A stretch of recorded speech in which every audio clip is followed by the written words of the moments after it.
اب یہاں میں ایک نقطہ کریٹ کر رہا ہوں. آپ نے جواب، وہ میں بعد میں بتا دوں، آپ نے جواب میں فرمایا رسول اللہ، اگر یہی پوچھنا مقصود ہوتا کہ میری پہچان کرو اور پہچان صرف رسول اللہ ہونے کی ہی کروانا مقصود ہوتا اس دن اس مجلس میں، تو جواب اطمینان بخش تھا. It was a comprehensive answer. مگر آقا علیہ الصلوۃ والسلام نے یہ سن کر کہ آپ اللہ کے رسول ہیں اطمینان کا اظہار نہیں فرمایا. بھائی میں اللہ کا رسول تو ہوں، اس کا انکار کون کر سکتا ہے؟ میں کچھ اور پوچھنا چاہتا ہوں، ایک اور پہچان کروانا چاہتا ہوں آپ کو، اپنی ایک اور شناخت کروانا چاہتا ہوں. یہ رسول اللہ کر کے پہچاننا یہ مصطفیٰ کی سیرت ہے صلی اللہ علیہ وسلم. یہ سیرت کی پہچان ہے، سیرت نبوی کی، منصب نبوی کی، تعلیمات نبوی کی پہچان ہے. اور اس دن جو پہچان کروانا چاہتے تھے آقا علیہ السلام، وہ میلاد نبوی کی پہچان تھی. آپ نسبت مولد بات کرنا چاہتے تھے. جواب میں فرمایا قال انا محمد بن عبد اللہ بن عبد المطلب، میں محمد بن عبداللہ بن عبد المطلب ہوں. اب آپ سوچیں گے ٹھیک ہے، آپ نے تو اپنا اسم گرامی نسب بتا دیا، تو میلاد کا تذکرہ کہاں آیا؟ آگے بات توجہ طلب ہے. یہ بتا کر فرماتے ہیں ان اللہ خلق الخلق فجعلنی فی خیرہم خلقۃ. اللہ تعالیٰ نے اپنی خلق کو پیدا کیا پوری کائنات میں، اور جو سب سے بہترین خلق تھی مجھے اس میں بنایا، اور بہترین مخلوق میں سب سے اعلیٰ بنایا. ثم جعلہم فرقتین فجعلنی فی خیرہم فرقۃ. پھر اس مخلوق کو دو طبقوں میں تقسیم کیا اور مجھے ان میں سے سب سے بہترین طبقے کا اعلیٰ فرد بنایا. ثم جعلہم قبائل فجعلنی فی خیرہم قبیلۃ. پھر ان انسانوں کو قبائل میں تقسیم کیا اور مجھے قبیلہ کے اعتبار سے سب سے اعلیٰ بنایا. ثم جعلہم بیوتا فجعلنی خیرہم بیتا وخیرہم نسبا. اور پھر ان سارے گھرانوں میں مجھے گھرانے کے اعتبار سے بھی سب سے اعلیٰ اور نسب کے اعتبار سے بھی سب سے اعلیٰ بنایا. یہ جو پورا تذکرہ کیا سارا آقا علیہ السلام، یہ تذکرہ میلاد تھا. میلاد میں یہی بیان ہوتا ہے کہ آقا علیہ السلام کون ہیں، کس شان کے مالک ہیں، کس نسب سے آئے، کس گھرانے سے آئے، کس عظمت کے ساتھ آئے، کس مکانت کے ساتھ آئے، کس طہارت کے ساتھ آئے. یہ جو حضور کی آمد کا تذکرہ ہوتا ہے یہ میلاد کا تذکرہ ہے. اور آمد کے بعد جب حضور کے منصب و تعلیمات کا تذکرہ ہوتا ہے انت رسول اللہ علیہ السلام، وہ آقا علیہ السلام کی سیرت طیبہ کا تذکرہ ہوتا ہے. یہ حدیث اس کو امام احمد بن حنبل اور امام ترمذی نے روایت کیا اور دیگر بہت سے ائمہ نے، مگر میں میجر دو حوالے دے رہا ہوں، اور حدیث اپنی سند میں حسن ہے. اب یہی مضمون امام مسلم نے روایت کیا. حضرت واصلہ بن اسقع رضی اللہ تعالیٰ عنہ راوی ہیں، اور یہ امام ترمذی نے بھی لی مگر صحیح مسلم سے، اور یہ حدیث بھی اس طرح حسن ہے اور صحیح ہے مختلف طرق سے. فرماتے ہیں کہ آقا علیہ السلام نے فرمایا، مضمون اب بدلتا جائے گا، جگہ جگہ آپ نے اپنے مولد میلاد کا بیان کیا. فرمایا ان اللہ اصطفیٰ کنانۃ من ولد اسماعیل. پھر اللہ پاک نے اسماعیل کی اولاد میں سے کنانہ کو، اس طبقے کو چن لیا، اعلیٰ بنایا. پھر واصطفیٰ قریشن من کنانہ. پھر کنانہ کی نسل کو جو ذریت کا حصہ تھا اس میں قریش کو سب سے اعلیٰ بنایا. واصطفیٰ من قریشن بنی ہاشم. پھر قریش میں سب سے اعلیٰ گھرانہ بنو ہاشم کا بنایا. واصطفانی من بنی ہاشم. اور بنو ہاشم میں سب سے اعلیٰ مرتبہ مجھ کو بنایا. اب میں ایک کنکلوسیو ریمارکس 4-5 احادیث اکٹھی بیان کر کے آپ کو دوں گا. آپ ذرا مضمون کو ذہن نشین کرتے رہیے کہ آقا علیہ السلام اپنی شخصی، دیکھیے فضیلتیں مختلف قسموں کی ہوتی ہیں. آقا علیہ السلام کی فضیلتوں میں ایک نبوی اور روحانی فضیلت ہے. نبوی اور روحانی فضائل ہیں. بطور نبی آپ کی فضیلت اور بزرگی کیا ہے، روحانی فضائل کیا ہیں، معجزات کیا ہیں، کمالات کیا ہیں، تصرفات کیا ہیں، امتیازات کیا ہیں بطور نبی اور رسول کے. پھر آپ کے فضائل میں تعلیماتی اور عملی فضائل ہیں کہ آپ کی تعلیمات کی عظمتیں کیا ہیں، سیرت طیبہ کی عظمت کیا ہے، عملی عظمت کیا ہے، اسوہ حسنہ کی عظمت کیا ہے، سنت مبارکہ کی عظمت کیا ہے، انسانیت کی تعلیم کے لیے تاکہ وہ اتباع کریں، اطاعت کریں، اس کی عظمت کیا ہے، یہ ایک الگ گوشہ ہے۔ آج جو گوشہ بیان ہو رہا ہے وہ تیسری قسم ہے، وہ ہے نسبی اور شخصی فضائل۔ آپ کی ذات اقدس، نسب اور شخصیت کے، اس کی فضیلت و عظمت اور مکانت و تمکنت کیا ہے۔ بعض احباب ہم میں سے ان کو یہ مغالطہ لائق ہوتا ہے کہ نبوت کا تذکرہ ہو سمجھتے ہیں یہ اسلامی ذکر ہے، سیرت کی بات ہو سمجھتے ہیں اسلامی ذکر ہے، نبوی تعلیمات ہو سمجھتے ہیں اسلامی ذکر ہے، مگر جب آقا علیہ السلام کی ذات اقدس کی شخصی فضیلتوں کا تذکرہ شروع ہو جائے، جو مضمون ہمیشہ نعت کا ہوتا ہے۔ یہ حدیث نبوی سے میں نعت سنا رہا ہوں ساری سورۃ نصر، اور یہ نعت آقا علیہ السلام نے پڑھی ہے اپنی نعت۔ پہلے تو آپ سنتے رہے نا حسان بن ثابت کی پڑھی ہوئی نعتیں، آج آقا علیہ السلام کی وہ نصری نعتیں ہیں جو حضور نے پڑھی اجتماع صحابہ میں۔ نعت کا موضوع کیا ہوتا ہے؟ بالعموم آپ کے شخصی فضائل، آپ کا حسن و جمال، آپ کا نسبی کمال، آپ کا قد و قامت، آپ کا حسن سراپا، آپ کی ذاتی عظمت، آپ کی طہارت، پھر آپ کے اخلاق، پھر آپ کی نزہت، پھر آپ کی نفاست، پھر آپ کی طبیعت، یہ سارے موضوعات جب کبھی گیسو کے، کبھی خاندان کے، کبھی بنو ہاشم کے، کبھی نور کے، کبھی ولادت کے جب تذکرے ہوتے ہیں، یہ سارے جو نعتیہ موضوعات ہیں یہی موضوعات میلاد کے ہوتے ہیں جو سال میں اس مہینے میں پڑھے جاتے ہیں۔ ہماری کنسیپچول کلیئرٹی نہیں رہی ہے، لوگوں نے دین کی تعلیمات کو گڈمڈ کر دیا ہے، جس کے حصے میں جو ٹکڑا آ گیا وہ سمجھتا ہے یہی دین کل ہے اور باقیوں کی نفی کر دیتا ہے۔ ہمارے ہاں دین کے اندر جزئیت پسندی وہ آ گئی ہے، جز کر دی ہے دین کے، جس کے پاس جو جز ہے سمجھتا ہے یہ کل دین ہے، باقی سارے اجزاء خارج از دین ہے، باقی بدعت ہو گئے، خارج از دین ہو گئے۔ بات یوں نہیں ہے، دین کا تصور کلیت میں لیا کرو، ٹوٹیلٹی میں لیں، سارے اجزاء کو یکجا کر کے لیں، حسن تب بنتا ہے۔ حسن کا معنی سارے اجزاء کو یکجا ایک جہت اور پرسپیکٹو میں لینے سے بنتا ہے۔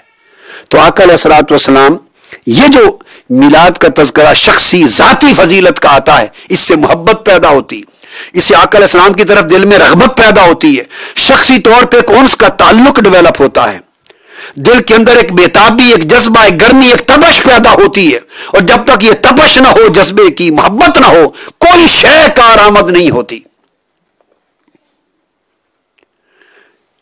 وہ حضور علیہ الصلوۃ والسلام کی ذاتی عظمتوں کے ساتھ وہ جو عظمت کا تصور اجاگر ہوتا ہے، پھر محبت کا تصور اس سے پیدا ہوتا ہے، پھر قربت کا تصور پیدا ہوتا ہے، اس سے ادب اور تعظیم و تکریم کا تصور پیدا ہوتا ہے، یہ ایک گوشہ ہے ایمان کا۔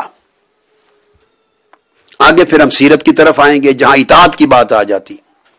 یہ صحیح مسلم کی حدیث تھی کہ آقا علیہ السلام نے مضمون بیان کیا اس طرح اپنا، یہ حدیث ہے صحیح۔ پھر یہی مضمون الگ الگ سند سے ہر امام نے لیے ہیں۔ امام بخاری میں لیا صحیح میں، ابو ہریرہ رضی اللہ تعالیٰ عنہ راوی ہے، آقا علیہ السلام نے فرمایا، جو صحیح بخاری کی روایت، فرمایا بعثت من خیر قرون بنی آدم قرنا فقرنا۔ اب یہ سند ہو گئی قرآن مجید کی اس آیت کی تفسیر میں، وہ جو فرمایا تھا ربنا وجعلنا من ذریتنا امتا مسلمتا لک، وہ جو ذریت میں ایک امت مسلمہ مانگی تھی، اب اس کا تذکرہ آ رہا ہے۔ آقا علیہ السلام اس کو کیٹیگوریکلی ایکسپلین کر رہے ہیں، فرما رہے ہیں کہ اللہ تعالیٰ نے مجھے نوع انسانی کی بہترین نسلوں میں سے کرنن فکرنن، نسلن فنسلن، بیتن فبیتن پیدا کیا۔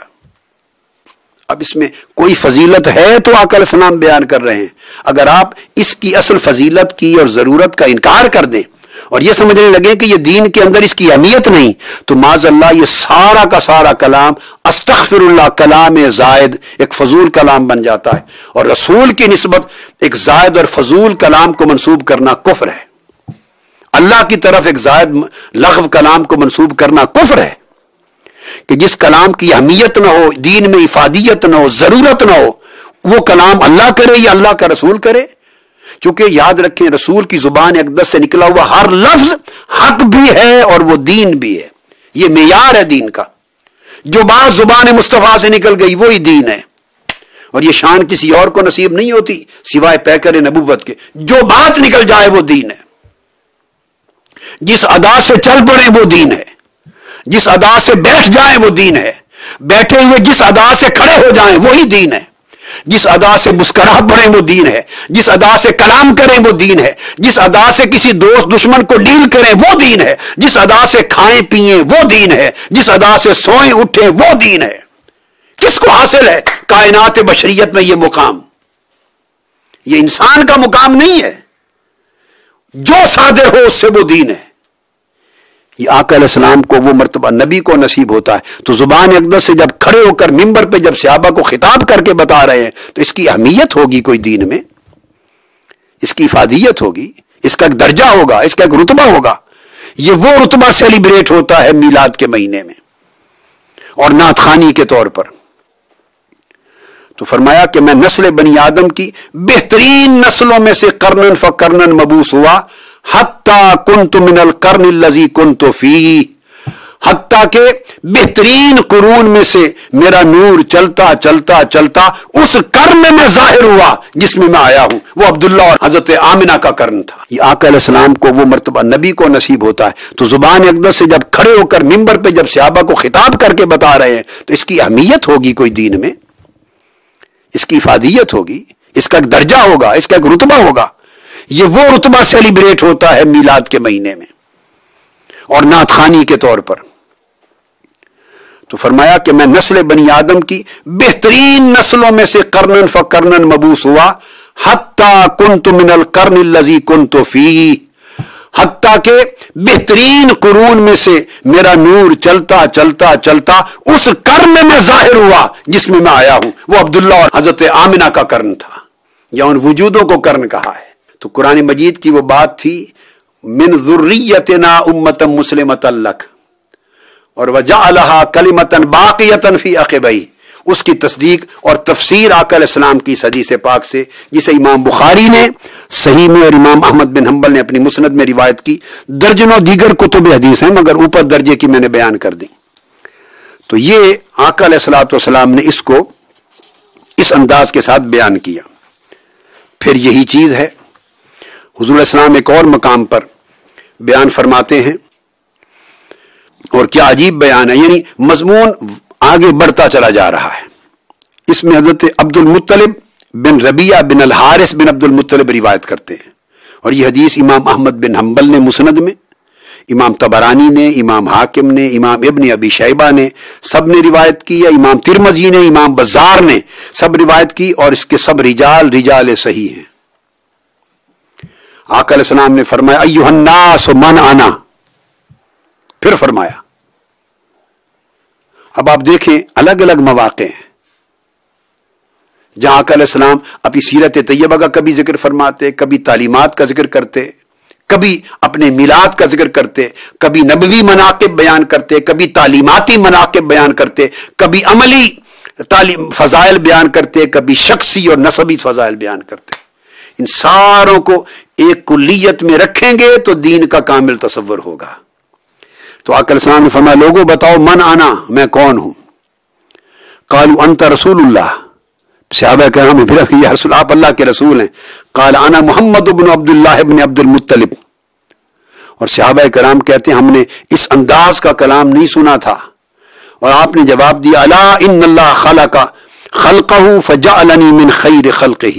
اب آپ دیکھیے کس طرح شخصی فضیلت پر, اپنی ذاتی شخصی فضیلت پر ایمفسائز کر رہے ہیں. ہمارے یہاں کنسپٹ اتنے عجیب ہو گئے کہ اگر ذاتی شخصی فضائل پر ایمفسائز کر دیں تو ایسے تصور بھی میں نے زندگی میں پڑھے ہیں اور سنے ہیں کہ کہتے ہیں یہ شخصیت پرستی ہے. دین میں شخصیت پرستی نہیں ہے. ہم نے سمجھا ہی کیا ہے دین کو؟ ارے حضور کی ذات کو شخصیت کہنا, جیسے آپ کی اور میری ذات کے لیے کوئی مبالغہ کر دے تو کہہ دینا کہ شخصیت پرستی ہے, یہ چیز حضور علیہ السلام کی ذات پاک کے لیے اپلائی کرنا, اس کا مطلب ہے منصب رسالت کو نہیں سمجھا. اب یہ آقا علیہ السلام کیا کر رہے ہیں؟ کیا ضرورت تھی ان موضوعات کو بیان کرنے کی؟ صرف تعلیم دیتے, سیرت دیتے, اخلاق بتاتے, نماز روزہ بتاتے, جہاد بتاتے, تقوی بتاتے, زہد و ورع بتاتے, یہ موضوع کیوں بیان فرمائے؟ ہے کوئی شخص جو ان کو معاذ اللہ خارج از دین کر دے؟ استغفراللہ العظیم. تو فرمایا کہ اللہ نے اپنی خلق بیان کی، فجعلنی من خیر خلقہ، اور اپنی ساری خلق میں مجھے سب سے افضل بنایا. اپنی ذاتی شخصی نسبی فضیلت کو بیان فرما رہے ہیں. ثم فرقهم فرقتین فجعلنی من خیر الفرقتین، پھر ساری خلق دو فرقوں میں طبقوں میں بنائی، مجھے سب سے اعلیٰ میں تقسیم کیا. آگے پھر وہی مضمون ہے جو میں پہلے حدیث میں بیان کر چکا ہوں، صحیح مسلم میں اور صحیح جامع ترمذی میں. اور پھر الفاظ پھر آگے فرمایا انا خیرکم بیتا و خیرکم نفسا. اینڈ پر فرماتے ہیں میں اپنے گھرانے کے اعتبار سے بھی دنیا میں سب سے اعلیٰ، اور اپنی شخصیت اور ذات کے اعتبار سے بھی دنیا میں سب سے اعلیٰ. اب ایک اور مضمون ہے جو حضرت عبداللہ ابن عباس رضی اللہ تعالیٰ عنہ روایت کرتے ہیں.